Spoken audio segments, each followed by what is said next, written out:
ስለታጠባችሁ ከዛ በኋላ እቃችሁን ታጥባላችሁ። ከዛ በኋላ ወደ ማድቤቶች ስትሄዱ መጀመሪያ ሽንኩርት ሳይሆን መቅደም ያለበት ዘይት ነው። ለምን ሽንኩርት አንድ የአትክልት ምግብ ዘሮች ስለሆነ ማረር ወይም በጣም መብሰል የለበትም።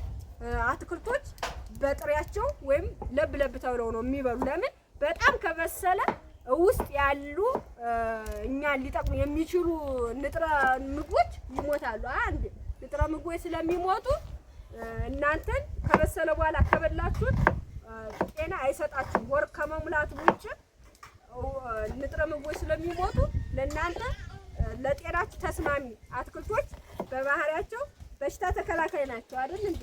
በሽታ ተከላካይ ስለሆኑ በጣም ከሞቱ በሽታ ሊከላከሉላችሁ የነበሩ ንጥረ ምግቦች ይሞታሉ።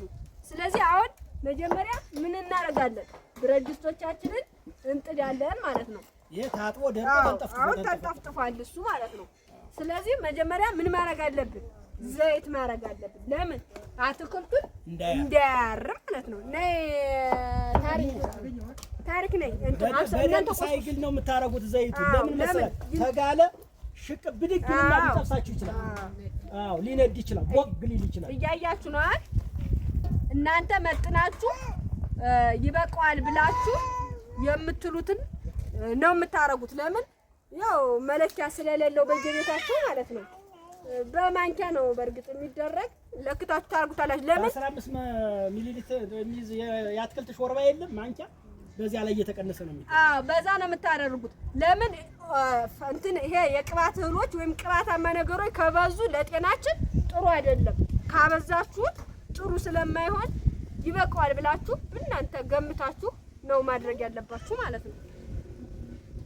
ከዛ ሳርጊ ቆይ ከዚህ ዘይት ምን ያፈጥናል ይፍላና የሆኑት እንደዚህ አይደለም የምንቆርጠው። እንደዚህ አያችሁ አይደለም? አይው ገብቷችኋል? አሁን ይሄ ሁለቱ አከታተፍ ይው በእንደዚህ የተከተፈና በእንደዚህ የተከተፈ ነው። ስለዚህ እህሎች ይው ስታቀመ ይው የእህሉን እንደዚህ ብላችሁ ስታዩ አቀማመጡ እንደዚህ ነው የተቀመጠው። ስለዚህ የተፈጥሮ እንትናቸው ይዘታቸውን ሳይለቁ ነው መከተፍ ያለባቸው፣ መቆራረጥ የለባቸው።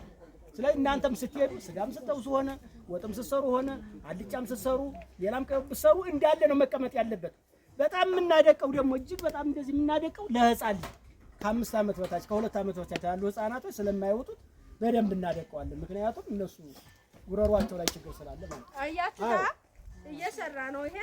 ይሄም እንደዚሁ አያችሁት? ይሄም እንደዚሁ ነው የምትከቱት። እንደዚህ ያርጋችሁ ትከቱታላችሁ። አይውላችሁ አሁን ሰራ አይደል? አሁን እየሰራ ነው። አድሪያ ነገር ቀስረሽ ወደፊትሽ እንዳይመጣ እንደዚህ ስታደርጉ በጣም ከፈላ ቦግ ሊልባችሁ ይችላል። ውሃም አይጨመርም። እንደዚህ እንትን እንዳለ ውሃ ከጨመራችሁበት በጣም እንትን ይላል፣ ቦግ ይላል። እስካሁን ግልጽ ናችሁ? እቤታችሁ ስተው ይህችም ጅምር ናት። ገና ሌላ እንቀጥላለን። ግልጽ ናችሁ? ትሰሩታላችሁ ቤታችሁ ዳችሁ። አሁን መተንና ጠቀሜታው ምንድነው? ሰውነታችንን እንድንገነባ ህፃናቶች የሚፈለገው የሰውነት ቅርጽ የሰውነት መጠን እንዲያመጡ ይጠቅመናል ማለት ለምን ይገነባናል ሰውነታችን የእንግዲህ ልጁ ራሱ ጤነኛ እንዲሆን ለነፍሳችን